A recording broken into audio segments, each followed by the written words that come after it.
This is like the worst thing to have playing in the background. Alright, I was going to vlog from my laptop, but I was having some issues with it, but I got it here now. But I decided to go ahead and do it from my phone. Okay, so, you like my shirt? It's probably backwards, but it says Femininity. The quality of being female, womanliness. I know, right? Y'all see my little painting in the background? I did that at the, what was that? Sip and paint? Sip and stroke? Some strokes and sips? I don't know what, shots, I don't know what it was called. But I did it there. Hey, EJ. How you doing, girl? So, I went ahead and reposted the video that, April did.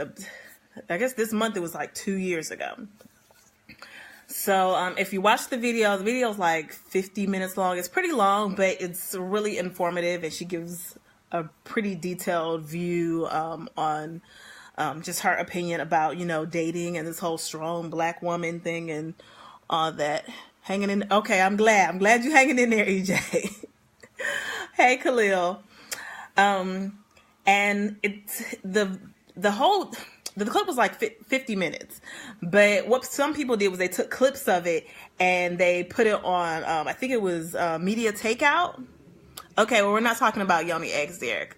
So they put the some of the clips from her video, they put that on media takeout, and, that went viral, and that's how I even found out about her. So I saw like some clips or whatever, and I was trying to find out what was the actual, what was her name, who was she, and all this other good stuff. Cause like I said, they only took clips of it. So I had to go digging to find her, and I found her. Her name is April Mason, and she's a life coach, marketing person, author, entrepreneur. She does all these things.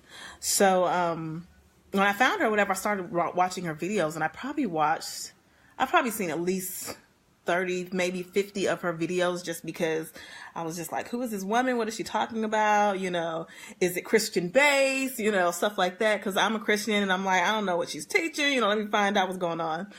Well, Derek, I posted the link to the video earlier. So that would have been great to check the video out. Like I said, it's 50 minutes. So I didn't want to have it playing while I'm chatting with you all.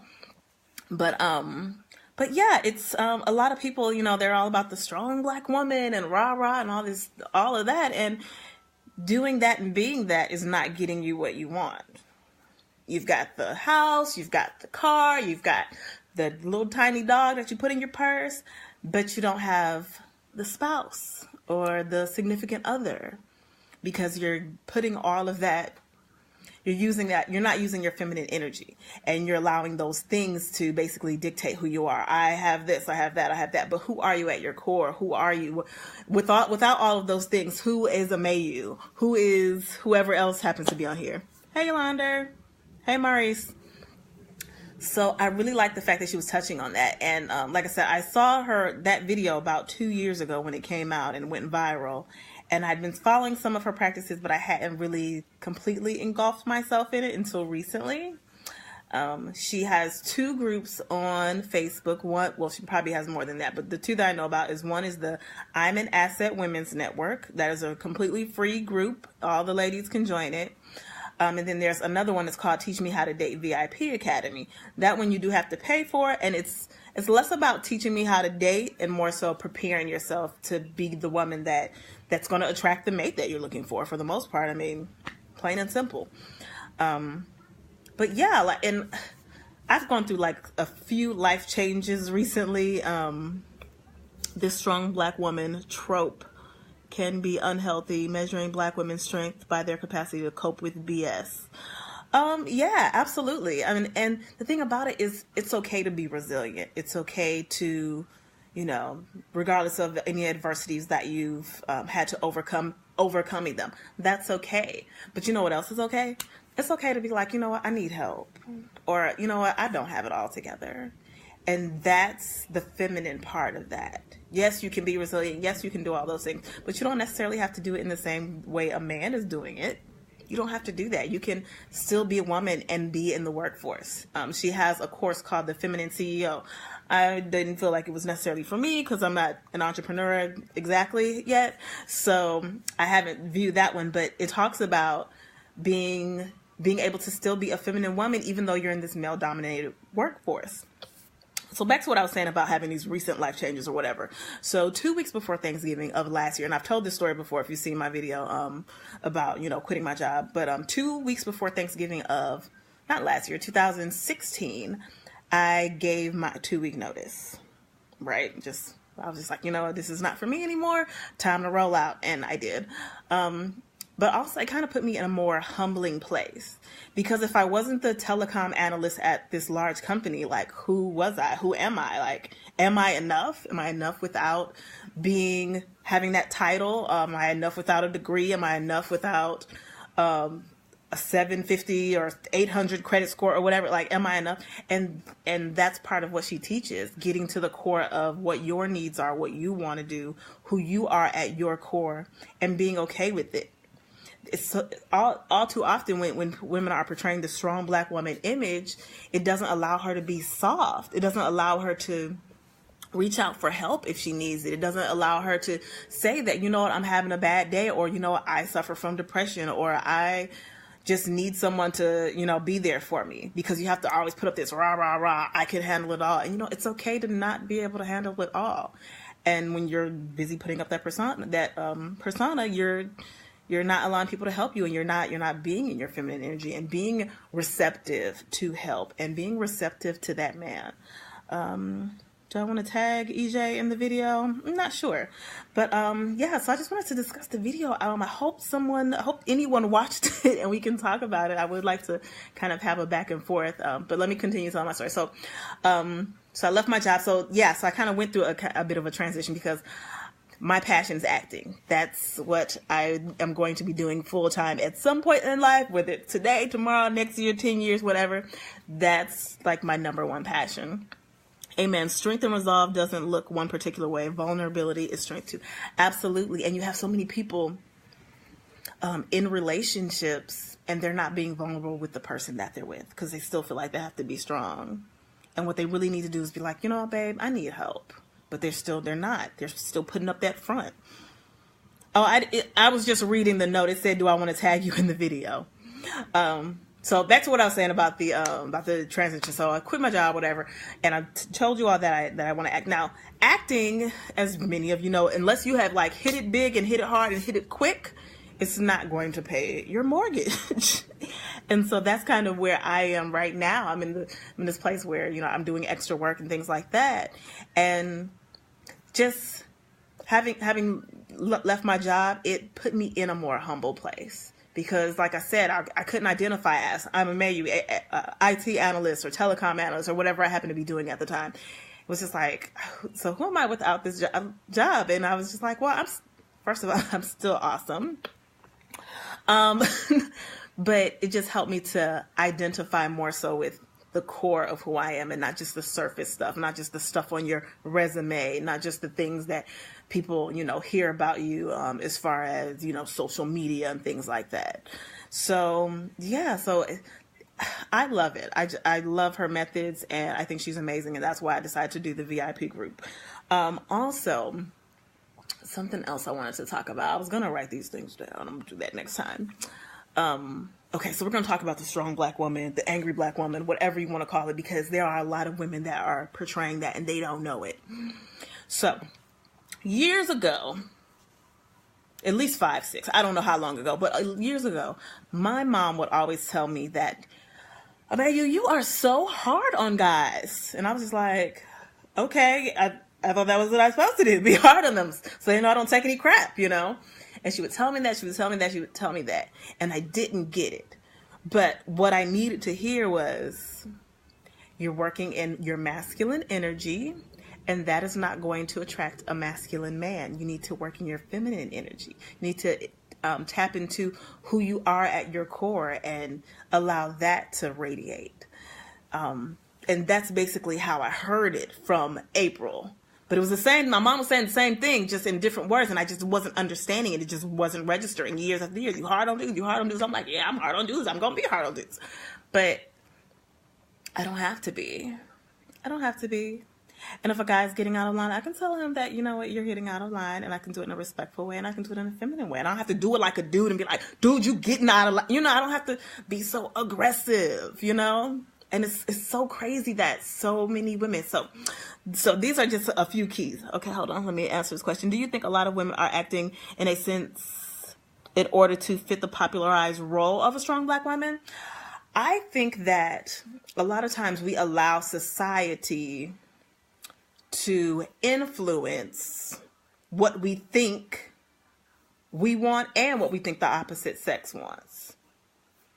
That's what I think. And because of that, I mean, you got all the single ladies, you got the little single lady song, then you got the INDPEND. You know, you got the independent song playing, and we in here jamming like, I got my own car, I got my own house, work hard, 2 jobs, I'm a bad bro. You have all these things, all these anthems playing, and a lot of people are that gets into your subconscious. So yes, I do have my own car. Yes, I do have my own job. But is that what I want to lead with? Is that what I want to use to attract a man? Or do I want to smile at him across the room and just, you know, get his attention? Like, there's so many, like, ways that we have. Well, first of all, we are, sorry there, but you know, ladies have the power, right? You know, we have the power. But we give it up so easily, and we allow these things from society telling us that, you know, you want to be attractive to a man, this is what you got to do. Get your own car, get your own house, do this, take care of yourself, blah, blah, blah. And that's what every man wants. And that's not necessarily what every man wants. Yes, we do be jamming to those. Because that was my jam back in the day, Independent. What was that, by Boosie? No, it wasn't by Boosie. I don't remember. Look, Hurricane Chris. I think it was by Hurricane Chris. One of those guys. I don't know. But yeah, so you have all these things, you know, saying that this is what you do to attract a man. And when you ask a lot of men what they want, what they're looking for in a woman, the first things they're listing off are not, she got to have a 401k, she got to have a car, she got to have, yes, nowadays more men are saying they want an independent woman, but I think that's because that's what they're being fed too. And they're not actually, when you look at the women that they're with and you talk to them and you get to know them, you can see that there's so much more. It's that feminine energy that's balancing them out, especially if they are a more masculine man. And brain fart. Yeah, so they have that, and they have that feminine women, and she may not have all the degrees you have, or she may not have a high credit score, she may not have the big house, she may not have all these things. You're like, dang, but she wifed up, and I'm not, and I got all these things. But it's so much more. It's so much more. There was this video I was talking about, you know, not even a video, but a lot of men talk about wanting to feel needed. And when you see men that are with these, I'll say needy type of females that need them to help them with their rent this month, or need them because their car broke down, or need them because the little man's daycare didn't get paid for, or whatever, they're feeling needed. And so that's the void that those women are feeling. Feeling, not feeling.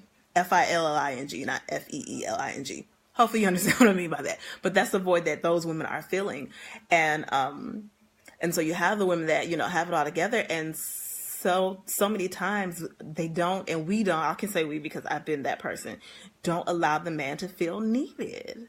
Like, it's, yes, you can open the jar yourself, but would it hurt you just be like, babe, can you open this? You know, please. Like, would it hurt to do that? Sure, I could pull out the ladder and, you know, change the smoke detector, but would it hurt to ask, you know, a guy friend, hey, could you come over and help me with the smoke detector? I don't know what's wrong with it. I need your help.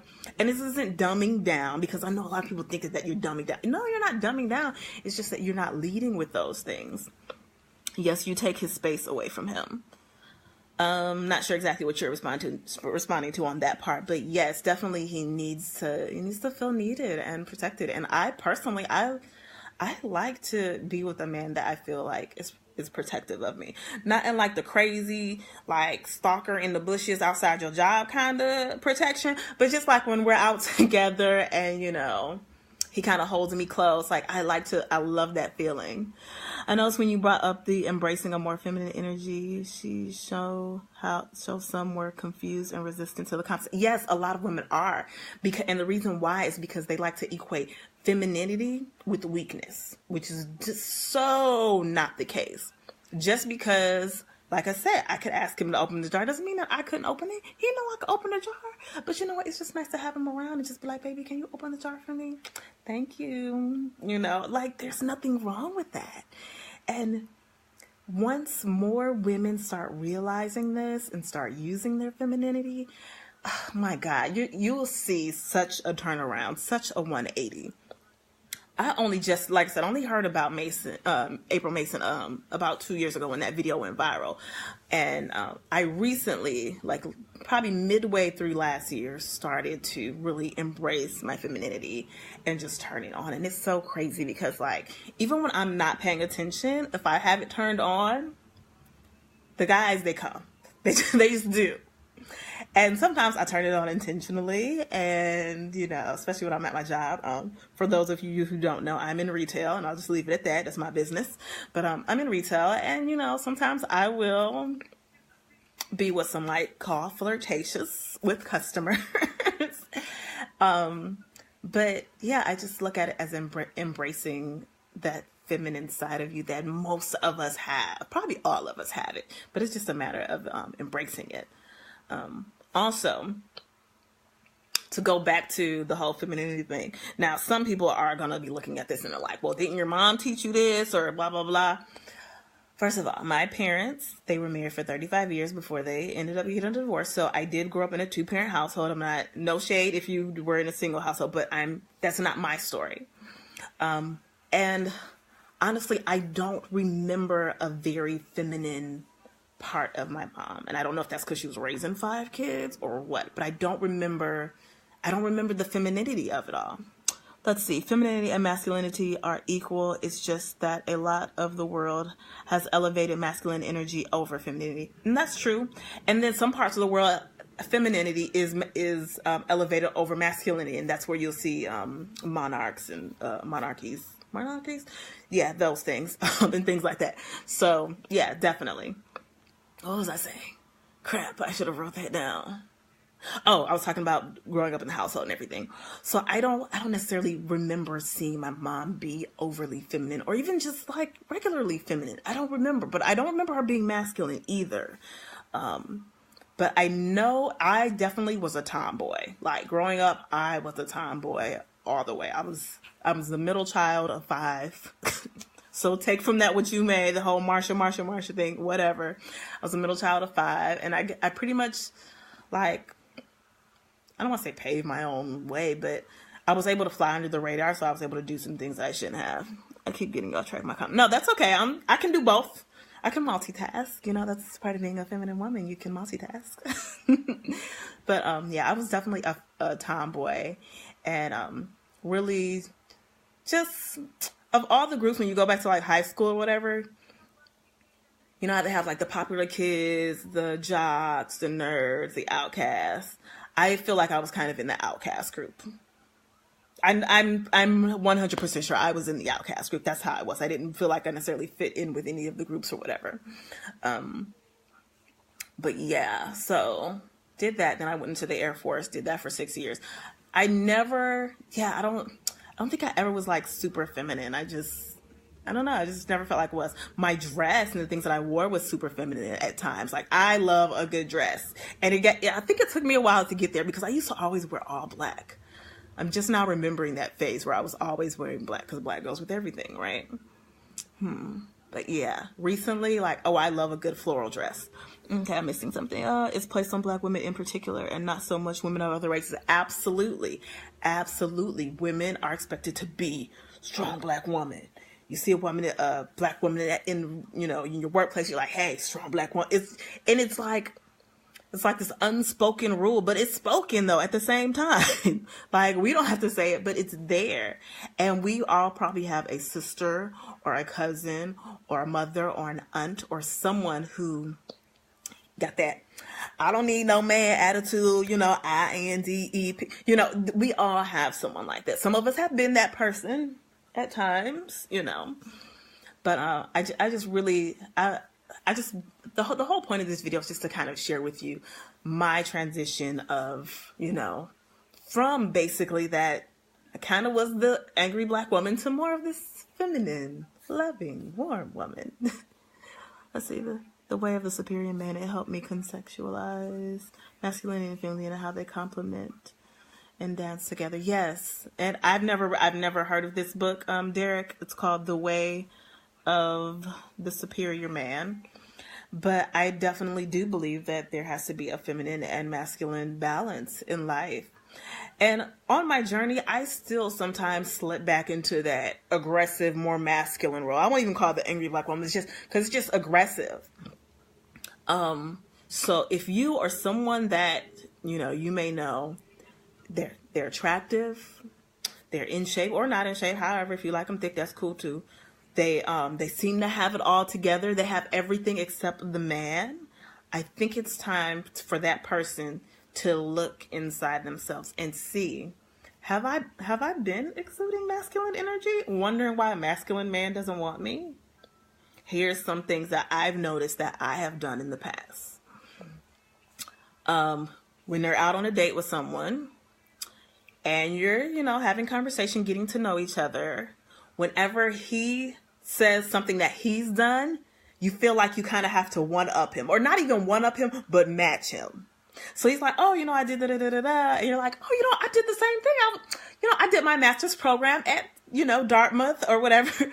Like whatever it is, feeling like you always have to be just as good as him, whether it's education or finance or vehicles or accomplishment. That's masculine, because right there what you're doing is you're competing with that masculine man, trying to be as good as him when you're good in your own right and you don't have to prove that to anyone.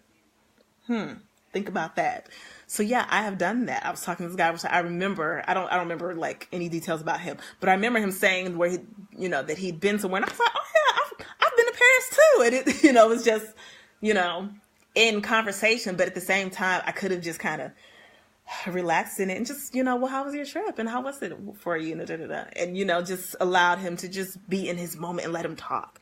Because women, let's just be honest, a lot of times we don't let the brothers talk. We do all the talking.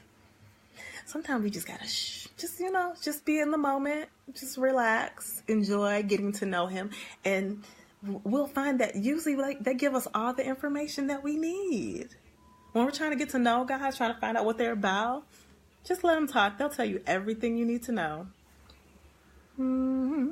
Derek, what are you talking about? Masculine, feminine, yin, yang, life, death. Yeah, balance. It's all about balance. Even like biblically, I don't know. But anyway, biblically it talks about how there's a time for peace and there's a time for war. So there's time for everything, and it's always going to balance out. So yeah, I would just urge women to, hopefully they get this message way before I did, because I got it kind of late. Let's just be honest. Even though my mother was trying to convey that message to me, trying to tell me, I was hard on these dudes and I just wasn't getting it. It wasn't clicking. But I didn't hear it until I heard it in that particular message. So hopefully someone will hear this and hear my account of things that I realized I was doing. That was one main thing. Always feeling like I had to compete. So if they said they did this, I said I did this. Oh, they did this. Oh, you were in the military. Oh, that's, I was too. I went to war 3 times. Okay, first of all, he don't need to know that. Second of all, just let him have his moment, So that's just one small example. I'm probably going to do some reenactments because I really want to allow people to be able to visualize some of these scenarios that you may be in. I used to gorilla. I probably did. Like I was so bad. It's crazy because I recently reconnected with a friend from my past that I talked to, like years ago. Like I want to say it's like before President Obama was president. So so at least 8 years ago, 9, something like that. And yeah, it totally messed my name up. It's okay. But yeah, I used to be so bad. But anyway, so I reconnected with this guy and he was just like, wow, you sound so mature now. And I'm just like, oh, thank you, you know, and little does he know this kind of just happened like a year or two ago, like in the whole transition. But we're gonna meet up, and I'm definitely going to, I'm just gonna get his feedback because I know that I don't like to just use a B word, but I feel like I was kind of a B to him, like just like the worst. And then if he feels like talking and letting you guys know about, you know, how far I've come, then I might have him on one day too. So yeah, but I'm in just a really great place now. I'm ready and open to receive love. Um, I'm okay with this being a journey. And I think for me, that's like the biggest part, because it's so easy to just want to get to where you're going. Like, I just want to get to the destination, but it's a journey. Like, I have to go through it. And I'm going to mess up, and that's okay. And that's okay. And if I decide to come on here and tell y'all, oh my God, look how I totally messed up with this dude, then I will. Help young men. Your edges are like dinosaurs extinct. Oh, okay, that's wonderful. So some random person is on here. Parrish Hardy. Y'all see this? I'll have to delete that later. But anywho. Yeah, so that's it. That's the whole point of me being on here and just, you know, sharing that. If you want to go back and look at the video, I will link it down here, and I'll link it down there in the comments so that you all can see the video if you would like to. And I'm going to ignore any crazy comments. I'm just letting you all know that it's not getting any play. All right, so yeah, they did this to April Mason when she was live, because her video was public as well. Can you lead a workshop teaching women how to reconnect with them? You're so silly, Derek. Let me tell you, I would direct any woman who feels like she needs some assistance tapping into her femininity. I would direct them directly to April Mason. I would love to be part of the movement, but I would absolutely send them straight to her, because she'll get you together real quick. And she's got tons of free videos out there. And that's the thing. Two things. You need to, one, have a place where you can receive get the information. And two, you have to be at a place where you can receive it. Because I can tell you something all day, but unless you're at a place where you're going to receive it, then it doesn't even matter. So that's it. That's all I've got. I see the trollers are coming in here. So I'm going to go ahead and cut this short, unless anyone who's actually on here that is like a friend or someone that had any questions about the video wants to ask any questions, and feel free. No, we're not doing any yoni seminar. You are so silly, Derek. But yeah, so that's all I got. Like I said, I'll put the link in the comments of this video, and of course I'll upload this to YouTube so that the YouTube folks can see it too. All right. This is funny. Oh, you're gonna DM me? Okay, EJ, DM me. All right. Maybe we can come on live together one day and just share our experiences. All right. All right, I'm gone. Everybody have a blessed day. I will see you next Sunday at 8. Bye.